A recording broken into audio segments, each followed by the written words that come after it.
chapter 3 of the Bhagavad Gita, titled Karma Yoga, Lord Krishna expounds on the path of selfless action. He teaches Arjuna about the importance of performing one's duty without attachment to the outcomes of these actions. This chapter carries profound insights on how to live a life of integrity and purpose. Krishna begins by addressing Arjuna's confusion about action and inaction. He explains that no one can remain without action even for a moment. Everyone is driven to act by the qualities born of nature. However, the essence of Karma Yoga doesn't lie in merely acting, but acting selflessly. Krishna emphasizes the importance of performing prescribed duties, as action is superior to inaction. Even the maintenance of one's body wouldn't be possible by inaction. Therefore, Arjuna should perform his duties for the sake of sacrifice alone without any selfish considerations. The concept of sacrifice is central here. Lord Krishna speaks about yajna, traditionally understood as a ritual sacrifice, but philosophically interpreted as any action done in a spirit of selflessness, contributing to the welfare of others.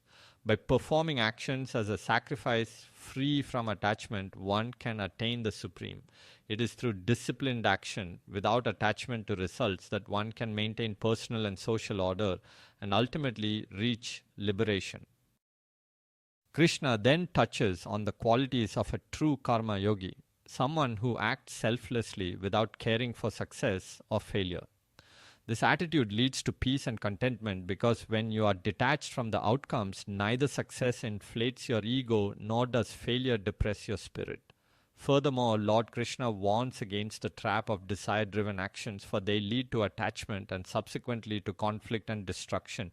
He advises Arjuna to control his senses and renounce the selfish desires that arise from them, as they are obstacles on the path to spiritual growth.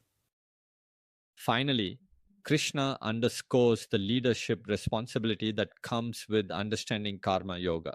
He tells Arjuna that the wise should not unsettle the minds of the unwise. Instead, they should inspire by example, leading others towards righteous actions by performing their duties diligently and selflessly. In concluding, Krishna illuminates how performing one's duty without attachment systematically purifies the heart, leading to true knowledge of the self and the universe. It is through this selfless action that one can attain the ultimate freedom and bliss. In essence, chapter 3 of the Bhagavad Gita urges us to live a life of dedicated action, steering clear of the egoistic desires that bind us. It teaches that true action lies in duty and service performed with a pure heart, free from the desire of personal gain. By embracing the path of Karma Yoga, one aligns with the cosmic order and moves closer to understanding the ultimate truth of existence.